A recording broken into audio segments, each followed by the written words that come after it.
Shalom Bapak Ibu Saudara sekalian.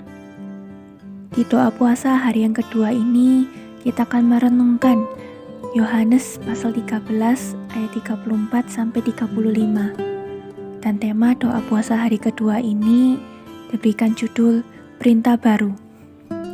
Saya akan membacakan Yohanes 13 ayat 34 sampai 35. Demikian firman Tuhan. Aku memberikan perintah baru kepada kamu, yaitu supaya kamu saling mengasihi. Sama seperti aku telah mengasihi kamu, demikian pula kamu harus saling mengasihi. Dengan demikian, semua orang akan tahu bahwa kamu adalah murid-muridku, yaitu jikalau kamu saling mengasihi. Bapak Ibu Saudara sekalian, jika kita ditanya apa yang mewakili, apa yang menggambarkan iman Kristen kita, mungkin kata kasih itulah yang pertama-tama muncul dalam pikiran kita. Bapak Ibu Saudara sekalian, kasih itu adalah kata dan sifat yang sangat kental sekali dalam seluruh pengajaran Alkitab yang selama ini kita pelajari dan kita lakukan dalam kehidupan iman kita. Kasih itu juga yang menjadi pengikat antara hubungan kita dengan Allah. Dalam nats hari ini kita melihat bagaimana Yesus menegaskan pentingnya kasih dalam kehidupan iman Kristen kita. Kasih bukanlah suatu pilihan, melainkan sebuah perintah yang Tuhan berikan kepada setiap kita yang mau percaya kepadanya. Ungkapan perintah baru ini bukan berarti bahwa Yesus memberikan pengajaran yang baru, melainkan ungkapan perintah baru ini Yesus menegaskan tentang kasih, pengajaran tentang kasih yang sudah Yesus berikan, yang sudah Allah berikan sejak zaman Perjanjian Lama. Ungkapan baru ini merujuk kepada bagaimana Kristus yang memberikan standar kasih yang sejati, yang nyata di dalam dirinya. Kasih yang tidak egois dan yang tidak mengambil keuntungan pribadi. Inilah sebuah standar kasih yang Kristus mau tegaskan maknanya, makna sesungguhnya di dalam kehidupan umatnya dan yang nyata dalam kehidupannya. Dalam nats ini, Kristus mengajarkan standar kasih dengan mengajak murid-muridnya untuk meneladani apa yang sudah ia lakukan. Ungkapan sama seperti aku telah mengasihi kamu adalah ungkapan yang menunjukkan bagaimana murid-muridnya harus saling mengasihi, sama seperti ia telah mengasihi mereka. Bapak Ibu Saudara, bagaimana Kristus mengasihi murid-muridnya? Bagaimana Kristus mengasihi kita? Kristus rela datang ke dunia ini untuk menyatakan kasih-Nya, menunjukkan kasih-Nya kepada kita semua, umat milik-Nya. Dan kasih-Nya itu ia buktikan, ia nyatakan dengan pengorbanannya di atas kayu salib. Yesus menyerahkan nyawanya untuk menanggung setiap dosa kita.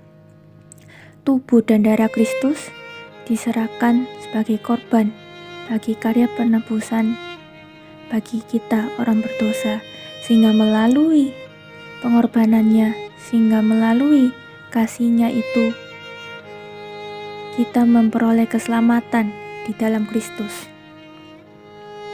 Karena itu Bapak Ibu Saudara sekalian, Yesus ingin kita, setiap pengikut-pengikutnya dapat meneladani apa yang sudah ia lakukan kepada kita. Bukan berarti kita harus mati di atas kayu salib, tapi di sini lebih menekankan kepada bagaimana kasih yang sejati itu harus didasari kepada atau dari Allah.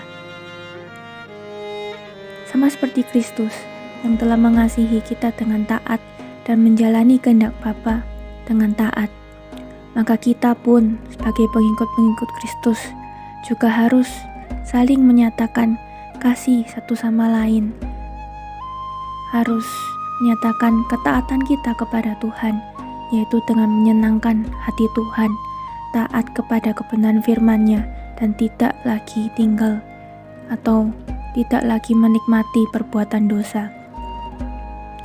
Sehingga Bapak Ibu Saudara, kasih yang dilakukan atau yang dihidupi oleh setiap kita orang yang percaya kepada Yesus berbicara nyata kepada sesama kita, orang-orang yang masih sampai saat ini belum percaya, sehingga mereka dapat melihat bahwa kasih Allah, kasih Yesus Kristus yang hidup di dalam kita juga dinyatakan kepada mereka. Kasih itulah yang Tuhan ingin kita sebagai murid-muridnya kerjakan. Kasih yang bukan berbicara soal tindakan saja, tapi kasih yang hidup, yang menjadi sebuah identitas, menjadi sebuah karakter penting di dalam kehidupan kita. Sama seperti apa yang Yesus sampaikan, dengan demikian semua orang akan tahu bahwa kamu adalah murid-muridku, yaitu jikalau kamu saling mengasihi.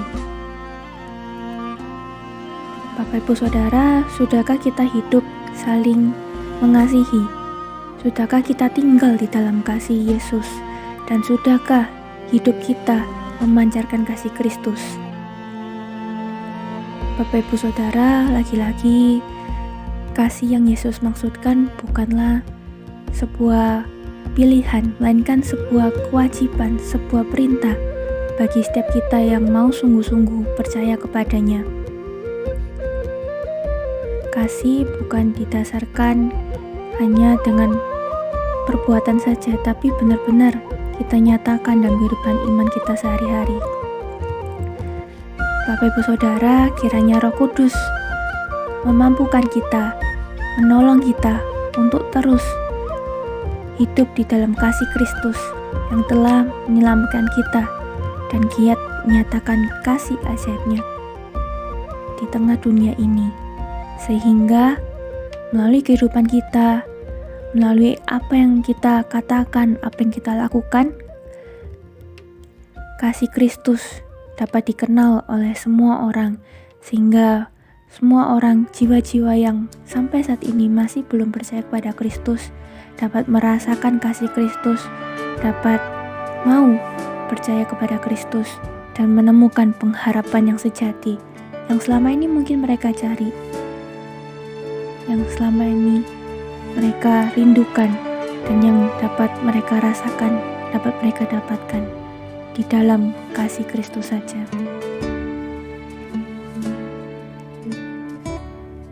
Kiranya kasih Tuhan menjaga dan mendorong kita untuk hidup dan menyatakan kasih-Nya bagi kemuliaan Allah.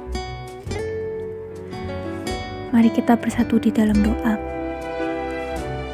Tuhan Yesus, pada hari ini kami kembali merenungkan akan firman yang Kau sampaikan pada kami.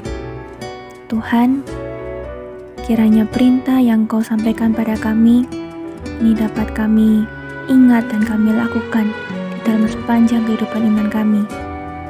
Tuhan, mampukan kami, tolong kami Tuhan untuk bisa menghidupi identitas ini ya Tuhan, identitas kasih-Mu di dalam kehidupan kami, sehingga setiap orang yang bertemu dengan kami, yang mengobrol dengan kami, yang berinteraksi dengan kami, dapat menemukan kasih yang sejati di dalam Engkau ya Tuhan. Tuhan, pakailah kami untuk menjadi saksi-Mu di tengah dunia ini. Tuhan, tolong kami juga Tuhan untuk terus bersandar, terus kuat teguh di dalam iman kami kepadamu. Inilah doa kerinduan kami Tuhan. Dalam nama Tuhan Yesus kami berdoa. Amin.